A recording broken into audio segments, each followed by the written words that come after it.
Thank you so much for stopping by for another video of my recent trip to Armenia.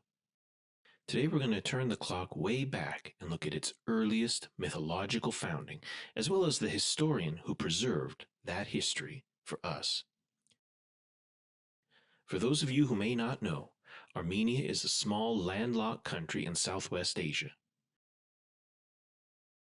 As we've already seen, Armenia has a very rich history. And as we will now see, the story of Armenian historians can be almost as amazing as the history they write about. Let's hit the lights.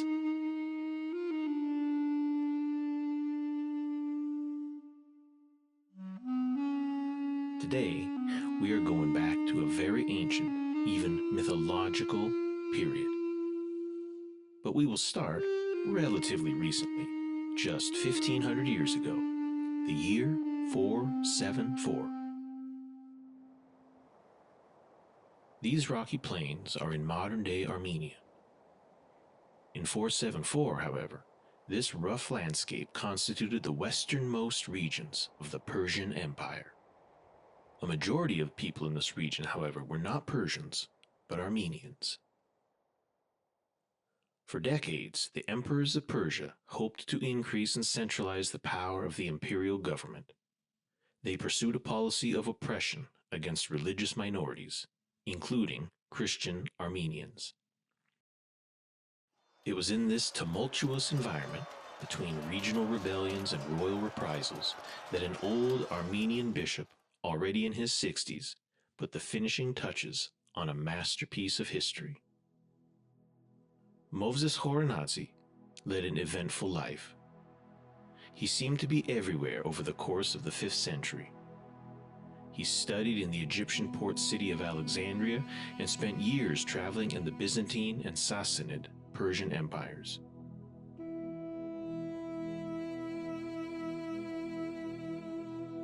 He served as part of a team of scholars that translated the Bible into Armenian. Years later, already in old age, he was asked to compose the story of his people, from the earliest times to his day.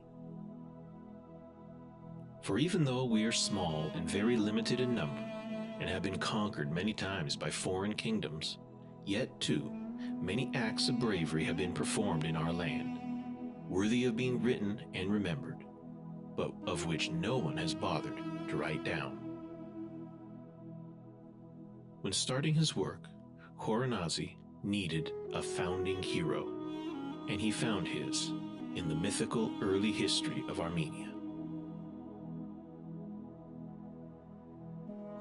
This statue is called Hayk Nahapet, or Hayk the Patriarch, overlooking a minor intersection in the modern Armenian capital city of Yerevan. Like the statue, the character of Hayk looms large in Armenian history, thanks in no small part to Khorenatsi, as the mythical founder of the Armenian people. Hayk was a mythological figure. In spite of this, Khorenatsi knew that the story would resonate. Hayk's journey contained reflections of Khorenatsi's own time in medieval Armenia. The ancient king and his followers struggled against larger, more powerful enemies, and would need to use all tools available, including their wits, to succeed. Khorenatsi relied heavily on oral tradition. He was clearly aware that he was blending history and myth. In fact, he candidly addressed historical accuracy directly in his first pages with a kind of disclaimer. Very frequently, the people of the older generation of Aram's nation recall these events in ballads for the lyre, songs, and dances. And whether these tales are true or false is not our primary concern. Rather, to make you aware of everything, I include in this book all that comes from oral tradition and from books, so that you might appreciate the plain fairness of my thoughts. Early in the first book of Khorenatsi's histories, the author relates a story of Hayk and his rebellion against an aggressor king named Bel from a larger, more powerful neighboring kingdom.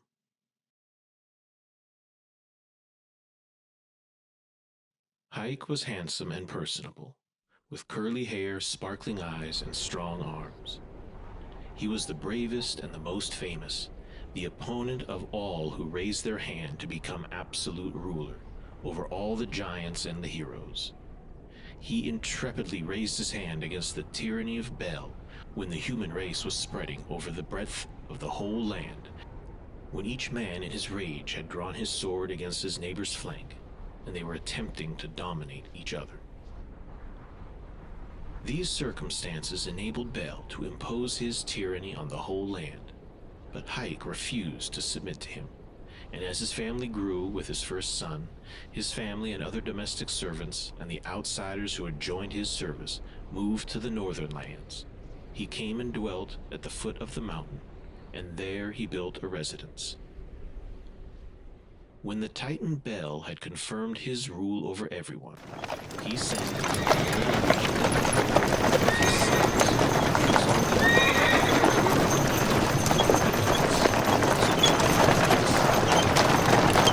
"You made your habitation," he said, "in the icy cold. Now warm and melt the freezing cold of your haughty conduct. Submit to me, Bel, and live in tranquility in my empire, wherever you please." But Hayk sent Bel's envoys with a firm response, and the messengers returned to Babylon. Then the Titan questioned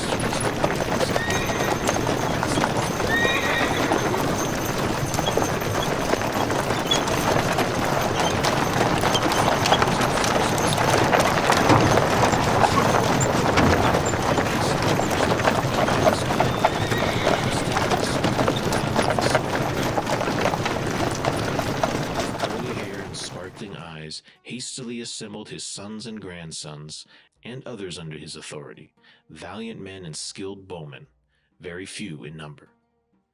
Advancing, they came to a plain between very high mountains and halted in an elevated spot, to the right of streams of water. Raising their faces, they espied the disordered multitude of Bel's martial host, scattered in insolent array and swarming over the surface of the land.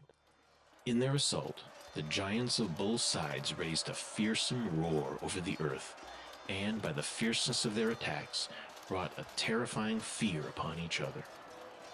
Not a few huge men from both sides met the mouth of the sword, fell to the ground and perished, but battle remained undecided. Seeing such an unexpectedly uncertain outcome, Bel took fright and withdrew, retreating to a hill. Realizing this, the skillful archer Hayk advanced, and approaching the king, taut his bow and shot the arrow. The arrow pierced right through his back and stuck into the ground. So perished the domineering Titan. He was stuck to the ground and breathed out his spirit. His host, seeing this fearsome deed of valor, fled all. On the site of the battle, Hayk built a palace on account of his victory. For that reason, the district is now called Hayat's Zor, and our country is called Hayk, after the name of our ancestor.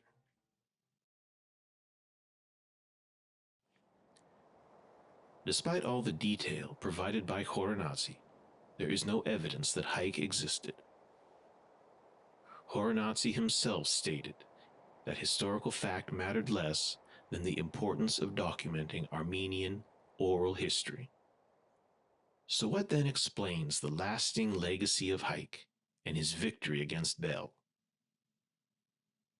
Hayk's story reflects the reality experienced by many generations of Armenians, kings and commoners, in a region that fought against stronger regional powers. Whether these battles were against the Assyrian Empire in the 8th and 7th centuries BC, or later against the Persians, the Romans, and the Greek Byzantines. Naturally, the story of Hayk was a key part of Armenian oral tradition, but did it have a deeper significance to 5th century Armenians? During Khorenatsi's life, most Armenians were again dominated by a larger, outside power. This time, Sassanid Persia ruled from the city of Ctesiphon in what is now Iraq. Armenia fought a series of bloody battles against Persia that ended with a treaty in the year 484, allowing Armenia a reprieve to exist as a Christian region within the Persian Empire. Fighting battles against impossible odds and formidable foes was already a feature of Armenian oral history. It was a dominant feature of Khorenatsi's life and no doubt influenced his own records. And it would continue for the next 1,500 years to dominate Armenian history until today. Armenians have been either part of larger, powerful empires or at other times had to fight for their very survival. It is no wonder that the story of Hayk still resonates today.